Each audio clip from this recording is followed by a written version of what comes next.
आपका स्वागत है हमारे YouTube channel SK digital studio Bansur. तो आज हम आए हैं अलवर के समीप तालवृक्ष नामक तीर्थ स्थल पर।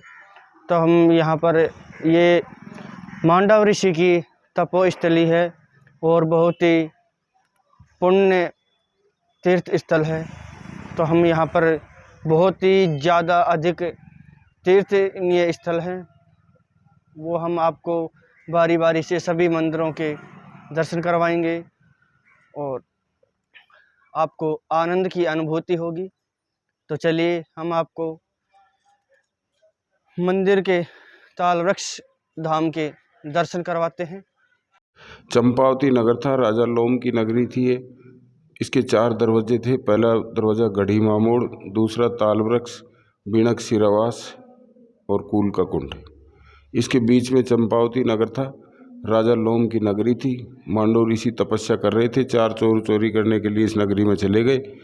राजा के यहाँ जाकर के चोरी करके जब चलने लगे तो रानी का शीश महल में हार टका हुआ था। एक चोर ने उतार करके बोले ये ऋषि को पहरा देंगे। आकर के ऋषि जी को पता नहीं था क्या है क्या नहीं है। उन्होंने वो हार ऋषि जी को पहरा दिया। उसके बाद में राजा के सिपाही चलते हैं पीछे पीछे, खोज लेते लेते आए ऋषि के पास। तो माल और मुद्दा दोनों मिल गया। राजा के सिपाहियों ने ऋषि को पकड़ करके घीसा गलडा किया, ले जाके राजा के पास पेश किया। राजा ने उनको सूली की हुक्म दे दिया कि इस मोटे को सूली दे दी जाए। क्यों रे बाबा जी, अंतिम इच्छा क्या है तेरी? बोला महाराज, ना तो खाना ना पीना ना किसी से मिलने की इच्छा है। मुझे आप 10 मिनट के लिए काल कोठड़ी में बंद कर दो। उसको जल्लादों ने उठा के काल कोठड़ी में बंद कर दिया। बोला 10 मिनट बाद तेरे को फांसी लगे, सूली लगेगी। जो कुछ करना है अब कर ले, तेरा उपाय। तो वो अपना शरीर छोड़ के धर्मराज के पास पेश हो गया। वहाँ जाके धर्मराज जी से बोला कि हे बोला धर्मराज, ये किस चीज़ का मैंने कौन सा अपराध किया है जो मुझे सज़ा मिल रही है सूली की? बोला तूने बाल अवस्था में एक टीडी का वेदन किया था सूल से, वो सज़ा तुझे मिल रही है।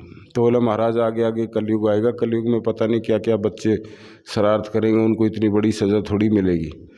तब जा कर के बोला ठीक है, बोला तुम्हारी सूली माफ़ है। बोला माफ़ कहाँ से? नीचे तो सूली है, अष्टधात की सूली बनी हुई थी। पहले सूली चली थी, बाद में फांसी का चला था। तो सूली भी मुड़ी हुई थी नोक उसकी। तब राजा को ज्ञान हुआ कि अरे बोला हमने तो बहुत बुरा किया, एक ऋषि को ऐसा कर। तो इतनी देर में ऋषि शरीर में आए। ऋषि शरीर में आते उनके पैर में गिर गए। राजा बोला हे ऋषि आप कौन है? बोला मैं मांडव ऋषि हूँ। बोला तो अब मेरे से गलती। बोला मैंने जो श्राप दिया है इस नगरी को नष्ट, वो तो होगी, इसमें तो कोई शक है नहीं। तो बोला महाराज अब कोई उपाय बताओ। बोले नाबालिग की सज़ा तो माफ़ जो है ना, अपने कलम से ये लिखो, नाबालिग की सज़ा माफ़ धर्मराज के यहाँ से मांडव ऋषि ने चंपावती नगर में करवाई थी। ये तो यहाँ ख़त्म हो जाता है। 4 गुरु भाई थे मांडव ऋषि, और बड़े बड़े थे मांडव ऋषि। उसके बाद में दूसरे ढोसी नारनौड़ के पास चमन ऋषि, तीसरा सोना ऋषि और चौथा गलताजी गालव मुनि। ये सबसे छोटे थे। इन्होंने सब ने अपनी अपनी जगह तपस्याएं करके जल का प्रकट किया था।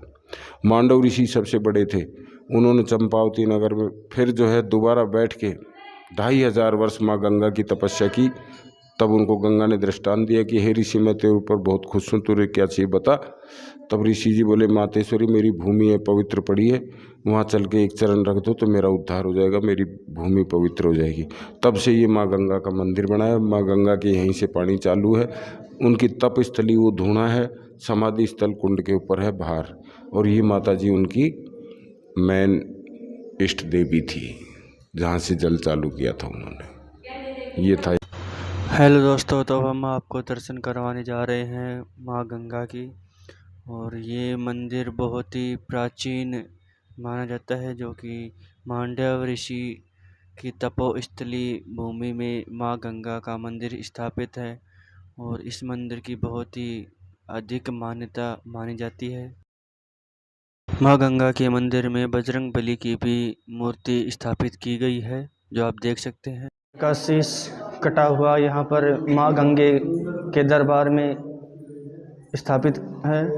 और ये सुबह और शाम माँ गंगा के जब आरती होती थी तब यहाँ पर ये माँ गंगे के साथ में आते थे।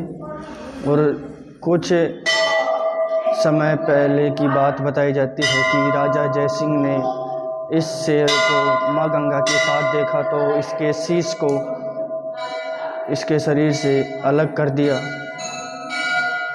माँ गंगा के मंदिर से और नावड़ माता के मंदिर से आप देख सकते हैं कि ताल वृक्ष धाम में, जो कि मांडव ऋषि के द्वारा इस धाम की स्थापना की गई है, जो बहुत ही सुंदर नज़ारा देखा जा सकता है। तो दोस्तों, अब हम आपको दिखाने जा रहे हैं मांडव ऋषि की चरण पादुकाएं, और आप ये देख सकते हैं कि कितनी सुंदर प्रतिमा ताल वृक्ष धाम में मांडव ऋषि ने यहाँ पर समाधि ली थी। तो अब आप देख सकते हैं कि आप पहुँचे हैं बम्बोली माता मंदिर और श्री राधा कृष्ण मंदिर पर। तो अब हम आपको दिखाएंगे बम्बोली माता के दर्शन और राधा कृष्ण जी की सुंदर प्रतिमा। तो ज़्यादा इंतज़ार ना करवाते हुए हम आपको ले चलते हैं सीधे मंदिर प्रांगण के अंदर, और अब हम आपको दिखाएंगे सर्वप्रथम राधा कृष्ण जी की प्रतिमा, जो कि बहुत ही सुंदर और मान्यता प्राप्त मूर्ति यहाँ पर स्थापित है। और इसी के साइड में माँ बम्बोली के भी प्रतिमा यहाँ पर स्थापित है, या फिर हम कह सकते हैं कि स्थित है। बहुत ही सुंदर प्रतिमा यहाँ पर देखी जा सकती है ताल वृक्ष धाम में, जो कि मांडव ऋषि ने स्थापित की थी। और अब हम आपको दिखाने जाते हैं कि आरती बम्बोली माता की भी यहाँ पर स्थापित है। और इसी के साइड में गणेश जी, जो कि रिद्धि सिद्धि के दाता हैं, और उनके कुछ ही साइड में हनुमत जी महाराज की प्रतिमा भी स्पष्ट देखी जा सकती है। बहुत ही सुंदर नज़ारा है।